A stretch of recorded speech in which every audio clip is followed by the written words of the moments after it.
Bonjour à tous et bienvenue dans ce premier tutoriel sur l'UDK, l'Unreal Development Kit. Donc dans ce premier tutoriel, on va voir les fonctionnements basiques de l'UDK, les fenêtres, la navigation, clavier souris et les petits détails pour pouvoir s'y retrouver dans le logiciel. Donc tout d'abord, vous avez dû télécharger l'UDK sur le site Unreal Engine. Si c'est pas fait, faites-le. Vous avez donc dû récupérer une des versions surlignées en bleu ici. Et une chose importante à noter dès le début, c'est de garder tout le temps la même version pendant toute la durée de vos projets et que entre collègues vous ayez la même version. Si vous n'avez pas la même version, vous allez avoir des problèmes de compatibilité et aussi vous verrez que si vous essayez de charger des dossiers, des fichiers plus anciens ou plus récents que la version que vous avez, et ben UDK va cracher tout de suite. Donc il n'aime pas du tout. Donc une fois que vous avez ça, dans votre ordinateur, sur votre disque dur principal, vous avez un dossier UDK, si c'est là que vous l'avez installé. Et dans ce dossier UDK, vous allez avoir tout ce qui permet de faire fonctionner le jeu. Et aussi un endroit où vous allez avoir les maps que vous aurez créées. Et aussi dans la partie développement, vous allez pouvoir modifier les systèmes de jeu, en créer et autres. Mais ça, ce sera pour plus tard. Donc une fois que vous avez lancé l'UDK, vous avez cette fenêtre qui s'est ouverte normalement. Vous avez dedans tous les assets présents sur votre ordinateur. Vous allez pouvoir les importer, en exporter, en créer des nouveaux, associer des textures, des sons, des matériaux, des animations, tout ça à partir du Content Browser. Donc vous aurez l'arborescence de vos dossiers qui sont dans UDK. Vous avez bien sûr déjà des assets présents, ce sont ceux d'Unreal Tournament 3. Vous pouvez les réutiliser pour faire des tutos, pour faire des tests. Vous avez la partie recherche en haut qui vous permet de retrouver vos fichiers, que ce soit par leur nom ici, ou alors par leur type. Et aussi vous avez là-haut l'acteur classique qui vous permet de prendre des objets de base, on va dire, avec des fonctions toutes simples, pour du son par exemple. Il y a même déjà des véhicules et ainsi de suite. Donc si vous sortez de cette fenêtre, vous tombez dans une scène qui normalement devrait ressembler à ça. Vous avez 4 fenêtres. Une fenêtre en 3D temps réel ici, et ces 3 fenêtres là qui sont synchronisées. Si vous zoomez, dézoomez, vous vous déplacez, elles suivent. Alors celle-là c'est par exemple gauche, droite et la vue du dessus, ou alors la vue de front, la vue de côté et la vue du dessus. Au-dessus de chaque fenêtre, vous avez les mêmes options qui concernent la vue. Vous pouvez agrandir chaque fenêtre ici, ici et ici. Donc moi je préfère regarder la vue 3D, c'est plus simple. Mais vous aurez besoin des autres vues parce que la vue 3D a une perspective très trompeuse, ce qui peut vous amener à avoir des petits problèmes avec des personnages dans le vide et ainsi de suite. Donc tout d'abord la navigation dans cette fenêtre là. Avec le clic droit maintenu, vous tournez sur vous-même. Vous regardez autour de vous et ainsi de suite. Avec le clic gauche, en poussant et en tirant et en allant à gauche et à droite, vous vous déplacez au même niveau, à l'étage. Et avec la molette, vous zoomez, ce qui vous permet de passer entre les différents niveaux. Vous pouvez aussi faire avec le clavier, gauche-droite, et en arrière en avant fonctionne comme la molette. Vous pouvez avoir un déplacement du coup clavier-souris pour voler dans le niveau et ainsi de suite. Donc dans la partie de gauche de votre fenêtre, vous avez plein d'icônes bizarres, notamment une partie brush. Et cette partie brush correspond à la forme rouge qui encadre le cube de départ.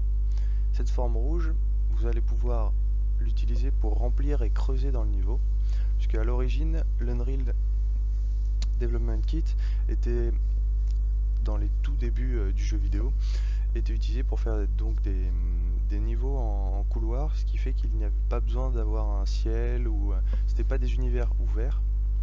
Et il fallait, en fait, on partait d'un bloc plein et on creusait dedans pour créer le niveau.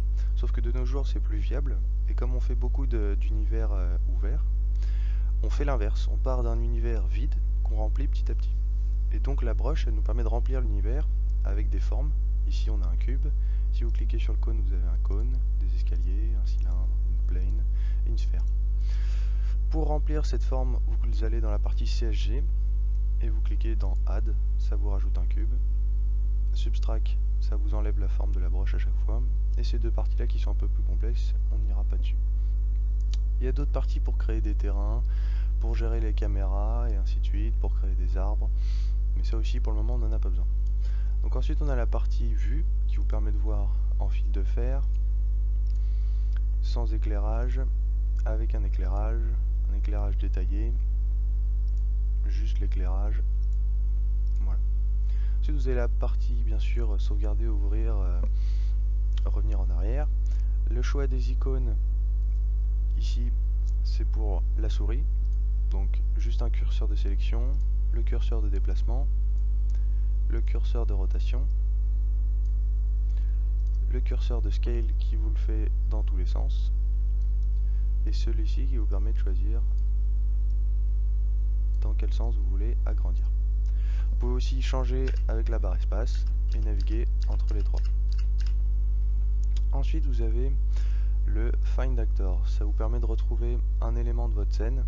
Quand vous arrivez à des scènes assez peuplées, vous pouvez chercher là-dedans pour retrouver l'endroit où votre player start, vous faites go to et hop, il vous centre dessus. Vous pouvez même ouvrir les propriétés et ainsi de suite. Ensuite vous avez l'icône ici pour le Content Browser, le Kismet. Alors là c'est important, le Kismet c'est là où vous allez faire tout votre code. Donc le système de Kismet fonctionne sur une sorte d'arborescence où vous allez utiliser des flèches pour relier des objets entre eux pour qu'ensuite il y ait des relations qui se créent. Donc là par exemple j'ai pris 3 trucs au hasard. On va dire que là l'événement, le niveau est chargé. Donc une fois qu'il est chargé et visible, on va lui dire de calculer la distance entre ce point A et ce point B. Et cette distance, on va la mettre dans une ligne par exemple. Une fois que c'est fait, on lui demande de recharger le niveau par exemple. Ça n'a ni queue ni tête. Mais enfin bref. Le A ça pourrait être ça, le B ça pourrait être ça. Normalement vous mettez plusieurs objets, mais là c'est juste pour montrer. Vous pouvez déplacer avec CTRL plus un clic. Si vous avez juste clic gauche et clic droit, vous allez juste déplacer votre code. Donc avec CTRL vous pouvez même en choisir plusieurs et il est déplacé. Si vous faites C, vous pouvez créer un commentaire qui va encadrer le tout, que vous pouvez agrandir et vous pouvez tout déplacer. Donc ça c'est pour la partie code. Ensuite vous avez cette partie là qui vous permet de construire votre niveau.